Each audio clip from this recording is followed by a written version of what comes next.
Hello. சரி, நம்ம நேர விஷயத்துக்கே வந்துடுவோம். எப்பவாச்சும் யோசிச்சிருக்கீங்களா, ஏன் நம்ம வாழ்க்கையில திரும்ப திரும்ப ஒரே மாதிரியான பிரச்சனைகள் கஷ்டங்கள் வந்துட்டே இருக்குன்னு? ரொம்ப ஆச்சரியமான விஷயம் என்ன தெரியுமா? நாம இப்ப வெளிப்படுத்துற இந்த பயம், கோவம் இதெல்லாம் நிஜமாவே நம்மளோடது தானா இல்ல நம்ம முன்னோர்களோடதான்னு கேட்டா பல தரவுகள் இல்ல இது முன்னோர்களதுன்னு சொல்லுது. ரொம்பவே இன்ட்ரெஸ்டிங்கான இந்த டாபிக்கை பத்தி ஆழமா அலசக்கூடிய இந்த விளக்கத்துக்கு உங்களை வரவேற்கிறேன். வாங்க உள்ள போலாம். இப்போ இந்த கேள்வியை கொஞ்சம் கவனிங்க. உங்க எண்ணங்கள் உண்மையிலேயே உங்களுடையதானா? கேட்கறதுக்கே கொஞ்சம் வித்தியாசமா இருக்குல்ல. நம்மள ரொம்பவே சிந்திக்க வைக்கிற விஷயம் இது. நாம அனுபவிக்கிற கோபம், பண கஷ்டம், சடனா வர தடைகள், இது எதுவுமே நாமளா தேடிக்கிட்டது இல்லையா? அதுக்கு பதிலா நம்ம பரம்பரையோட மொத்த வாழ்க்கையும் அவங்க அனுபவிச்ச அத்தனை விஷயங்களும் பதிவு செய்யப்பட்ட ஒரு லிவிங் ஆர்கைவ், அதாவது ஒரு வாழும் பெட்டகமா நாம இப்போ இருக்கோம்னு இந்த ஆராய்ச்சி சொல்லுது. சீரியஸா நம்பவே முடியலல்ல. சரி, இந்த மர்மத்தை நாம எப்படி சிஸ்டமேட்டிக்கா அப்ரோச் பண்ண போறோம்னு பார்க்கலாம். 1. கண்ணுக்கு தெரியாத முன்னோர்களின் சுழற்சி. 2. அறிவியலும் பண்டைய தத்துவமும். 3. குலதெய்வ அதிர்வலை. 4. விடுதலைக்கான 3 படிகள். அப்புறம் 5. வருங்கால சந்ததியை மாற்றியமைத்தல். ஓகே, இதுல முதல் பகுதி கண்ணுக்கு தெரியாத முன்னோர்களின் சுழற்சி. நாம ஒரு பெரிய வெற்றியை நெருங்கும் போதோ இல்ல லைஃப்ல செட்டில் ஆக நினைக்கும் போதோ நம்மள கண்ணுக்கு தெரியாம பின்னாடி இழுக்கிற அந்த சக்தி என்ன அப்படிங்கறத இப்ப பார்ப்போம். பொதுவா நம்ம வாழ்க்கையில ஏதாவது தப்பான முடிவு எடுத்துட்டா உடனே அச்சச்சோ இப்படி பண்ணிட்டோமேன்னு நம்மள நாமளே ரொம்ப குறை சொல்லிக்கிறோம், கரெக்டா? ஆனா ஆக்சுவலா அது நம்ம தப்பு இல்லையா? நமக்கு சம்பந்தமே இல்லாத நம்ம பரம்பரையோட ஒரு பெரிய லூப்ல நம்ம சிக்கியிருக்கோம்னு இந்த தரவுகள் சொல்லுது. அதாவது இதை லீனியேஜ் பிரீதிங்னு சொல்றாங்க. சிம்பிளா சொல்லணும்னா உங்க பரம்பரையோட மூச்சு உங்களுக்குள்ள ஓடிக்கிட்டு இருக்கு. இப்போ இங்க கவனிக்க வேண்டிய முக்கியமான பாயிண்ட் என்னன்னா, இது ஏதோ சும்மா சொல்ற ஒரு தத்துவம் கிடையாது. இத நவீன அறிவியல் எபிஜெனெடிக்ஸ் அப்படின்னு ரொம்பவே ஆணித்தரமா நிரூபிக்குது. நம்ம முன்னோர்கள் அனுபவிச்ச மன அழுத்தம், அதிர்ச்சிகள் எல்லாமே நம்ம டிஎன்ஏல எபிஜெனெட்டிக் மார்க்கர்ஸா அப்படியே பதிவாகி இருக்கான். கொஞ்சம் யோசிச்சு பாருங்க, குறைஞ்சது 7 தலைமுறையோட பதிவுகளை நாம இப்ப சுமந்துகிட்டு இருக்கோம்னு சயின்ஸ் சொல்லுது. நினைக்கும் போதே மலைப்பா இருக்குல்ல. அடுத்ததா பகுதி 2, அறிவியலும் பண்டைய தத்துவமும் இணையும் புள்ளி.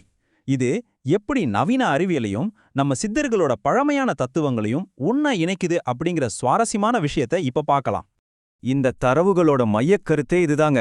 அதாவது இன்னைக்கு நவீன அறிவியல் எதை எபிஜெனெட்டிக்ஸ் அப்படின்னு ரொம்ப பெருசா சொல்லுதோ அதையே பல நூற்றாண்டுகளுக்கு முன்னாடியே நம்ம சித்தர்கள் பரம்பரை வாசனா அப்படின்னு ரொம்ப சிம்பிளா சொல்லிட்டு போயிட்டாங்க. நீங்க அதை சயின்ஸ்னு சொன்னாலும் சரி இல்ல பண்டைய தத்துவம்னு சொன்னாலும் சரி, இந்த பரம்பரை கஷ்டங்கள் நம்மள தொடர்ற விதம், அந்த மெக்கானிசம் இருக்கு பாத்தீங்களா, அது ரெண்டுலயும் ஒண்ணுதான்.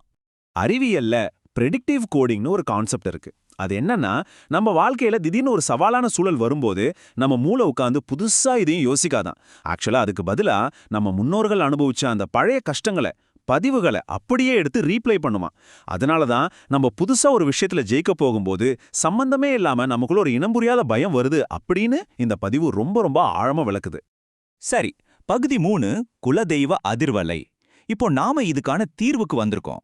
ஒரு பாரம்பரியமான ஆன்மீக விஷயத்த எப்படி ஒரு பயாலஜிக்கல் மெக்கானிசமா இந்த ஆராய்ச்சி மாத்தி அமைக்குதுன்னு பார்க்கலாம் வாங்க. நாம பொதுவா குலதெய்வம்னா என்ன நினைப்போம்? ஏதோ ஊர்ல கோவில்ல இருக்கிற சாமி அப்படின்னு தானே. ஆனா இந்த தரவுகள் அப்படி சொல்லல. குலதெய்வம்ங்கிறது உங்க பரம்பரையோட சிக்னேச்சர் ஃப்ரீக்வன்சி, அதாவது உங்க ரத்தத்துல இருக்க வேண்டிய ஒரு தூய்மையான அதிர்வு அப்படின்னு சொல்லுது.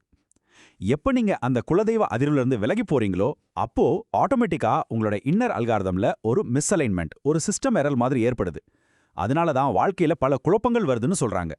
இதை இன்னும் தெளிவா புரிஞ்சுக்க இந்த ஆராய்ச்சியில ஒரு அழகான கதை ஒன்று சொல்லியிருக்காங்க. ரொம்ப புத்திசாலியான, பயங்கரமா உழைக்கக்கூடிய ஒரு பிசினஸ்மேன். ஆனா திரும்ப திரும்ப தோல்விகளை சந்திச்சுக்கிட்டே இருந்தாரு. அப்போ ஒரு சித்தர் அவர்கிட்ட, உன் தோல்விக்கு காரணம் நீ இல்லப்பா, உன் பரம்பரை உனக்குள்ள அப்படியே ரிப்பீட் ஆகுது அப்படின்னு சொன்னாராம். யோசிச்சு பாருங்க, அவரோட தாத்தா அப்பா பட்ட அடிய கஷ்டம் இவருக்குள்ள ஒரு ரெக்கார்ட் பிளேயர் மாதிரி பிளே ஆகிட்டு இருந்திருக்கு. இதுல ரொம்ப சுவாரஸ்யமான நாம நோட் பண்ண வேண்டிய விஷயம் என்னன்னா, அந்த நபர் குலதெய்வத்தோட வைப்ரேஷனை தனக்குள்ள கொண்டு வர பயிற்சியை ஆரம்பிச்சாரு. எடுத்த உடனே மேஜிக் மாதிரி அவரோட வெளி வாழ்க்கையில பெரிய வெற்றி எதுவும் வந்துடல. ஆனா முதல்ல அவருக்குள்ள இருந்த அந்த தேவையில்லாத பயம், குழப்பம் எல்லாமே சுத்தமா மறைஞ்சிருச்சு. ஆக மாற்றம்ங்கிறது முதல்ல நமக்கு உள்ளுக்குள்ள நடக்கணும். அப்போதான் அந்த முன்னோர்களோட லூப் மொத்தமா உடையும். இந்த பதிவு எந்த ஒரு சார்பும் இல்லாம ரொம்ப நியூட்ரலா 2 விஷயத்த அழகா கனெக்ட் பண்ணுது. அறிவியல்ல என்ட்ரெயின்மெண்ட் அப்படின்னு ஒரு கான்செப்ட் இருக்கு. அதாவது ஒரு குழப்பமான ஃப்ரீக்வன்சி இருக்கிற இடத்துல ஒரு ரொம்ப நிலையான ஃப்ரீக்வன்சியை நாம கொண்டு வந்தா அந்த குழப்பம் தானா சரியாயிடும். அதைத்தான் நம்ம முன்னோர்கள் மந்திரங்கள் மூலமா செஞ்சாங்க. மந்திரங்கள்னா ஏதோ வெறும் சத்தம் இல்லைங்க, அது நம்ம நரம்பு மண்டலத்துல இருக்கிற பிளாக்கேஜை நீக்கக்கூடிய ஒரு பவர்ஃபுல் ஃப்ரீக்வென்சி. ஓகே, இப்போ பகுதி 4 விடுதலைக்கான 3 படிகள். ரொம்பவும் பிராக்டிக்கலான ஒரு பகுதிக்கு வந்திருக்கோம். இந்த பரம்பரை பேட்டர்ன்ஸ்ல இருந்து வெளியே வரதுக்கு இந்த தரவுகள் சொல்லக்கூடிய அந்த 3 பயிற்சிகள் என்ன அப்படிங்கறத இப்ப பாப்போம். முன்னோர்களோட கஷ்டங்கள்ல இருந்து விடுபட்டு நம்ம நரம்பு மண்டலத்தை ரீவயர் பண்றதுக்கு இந்த 3 படிகளை ஒரு ஸ்டார்டர் டூல் கிட்டாவே இந்த ஆராய்ச்சி நமக்கு கொடுக்குது. 1 linear awareness scan, 2 frequency activation, 3 conscious over right action. இது ஒவ்வொன்றும் எப்படி வேலை செய்யுதுன்னு தொடர்ந்து பார்ப்போம். பயிற்சி லீனியர் அவேர்னஸ் ஸ்கேன்.